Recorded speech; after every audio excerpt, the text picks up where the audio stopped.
Hello guys, this is Richard with TV and welcome back to my channel. At before we start the devotion guys, I would like to shout out the followers of our channel na nagpunta rito at nanood at nakinig sa devotion. Shout out to Gabi sa John Abiden, Daga P.S., Francis J. Canoy, Jerry Abok, Ben Lovis Chongko, Kids Las Marias, Jens TV, Midnight Chain, Always Online, Claire Young's Blog, Michael Aburita, Connie Blog, Young's TV, SSC TV of Korea, Heart Consolan, Juan Anthony Palmoria, Mark Pamisa, Eliza Miharis, Kimberly Rimando, Clarice Silado, Shane Pindon, Jonalyn Milcar, Andolin Paderanga, Angel Mangiran, Gretchen Marie, Honestly Faith, Gloria, Tricia, Marilil Cababasada, Rian Versaga, Crisel Claire, Ria Bidad, Marian Comendador, RB Haralbi, and Kirk and Andrew Ando. Shoutout na rin sa mga hindi nakisabay na manood sa devotional, but still napunta pa rin dito para manood at makinig sa devotional. God bless us all, guys.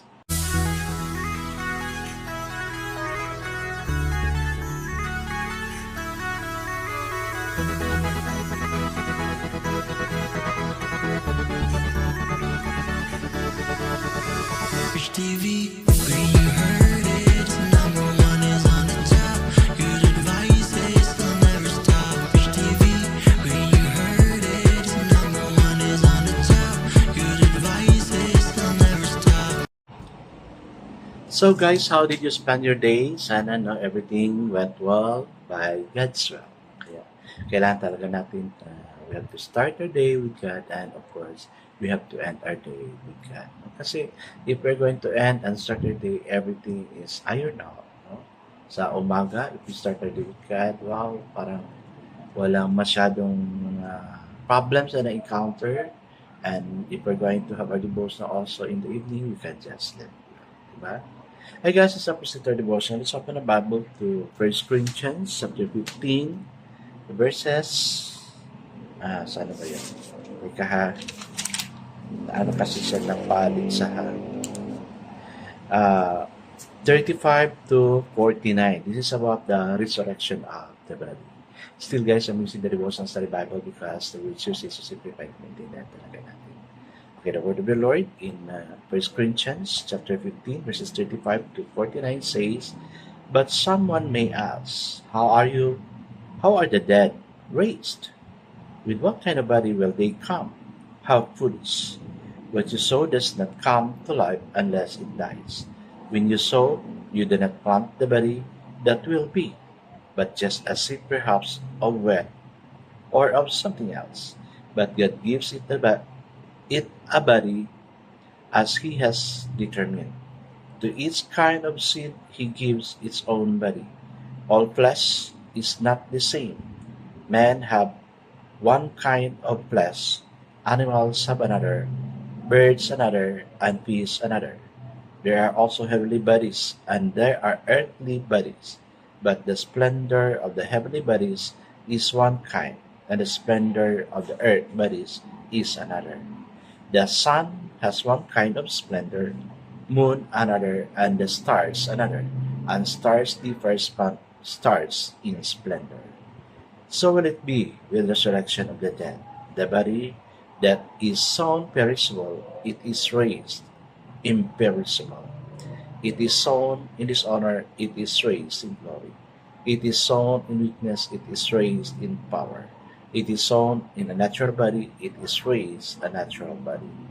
If there is a natural body, there is also a spiritual body. So it is written, the first man Adam became a living being. The last Adam, a life-giving spirit.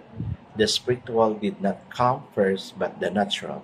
And after that the spiritual. The first man was of the dust of the earth, the second man from heaven. As was the earthly man, so are those who are of the earth. And as is the man from heaven, so also are those who are of heaven. And just as we have borne the likeness of the earthly man, so shall we bear the likeness of the man from heaven. Amen. Amen. I guess let's not pray. Father, it is true, God, that we are sinner, but when we die, if we are with you, If you're going to make us your child, then everything is changed. From perishable to imperishable, from sinners to glory and anything of God. Thank you for making us one of it because of your great love. Lord, even as we move on to our devotional, I pray for you, really, that everything will go well because you are with us. And Lord, you are gathered in your name, you are in our midst. Thank you, Jesus. Amen and amen. The focus verse for this evening, guys, is found in 1 Corinthians chapter 15, verse 26. It says, the last enemy that will be destroyed is death. So the title of our devotion for this evening, guys, is Don't Be Afraid. On the cross, Jesus defeated the power of death to separate us from God. Fear of death is past. Why then is death feared so much by Christians? Death is a translation in eternal life, not a tragedy or termination. How can we look at death as an answered prayer? When we pray for a person's healing and he or she dies, we feel that the worst has happened, and that God did not hear our prayer. Oh no, parang ganun ba? Okay. We can't really live until we have faced our own death. Once that is behind us, we can live triumphantly. To die is gain, because we shall know the wonder of heaven, complete union with our Lord and the fellowship of the saints. When we have come to grip with our death, then we can say, Lord, I want to live however long you plan. And when death comes, it's fear I'll not fear it anymore. Then I'll be going to sleep. And when I awake, oh, that will be heaven. Amen. And yes, guys, no, parang when we talk about death and hell, parang it's at the book for us not to listen. Parang bang iniiwasan natin to, but this is reality. All of us will really die, no? Because of the sin we have committed. No? But if we do not sin, pero marami, hindi natin mapigilan. No?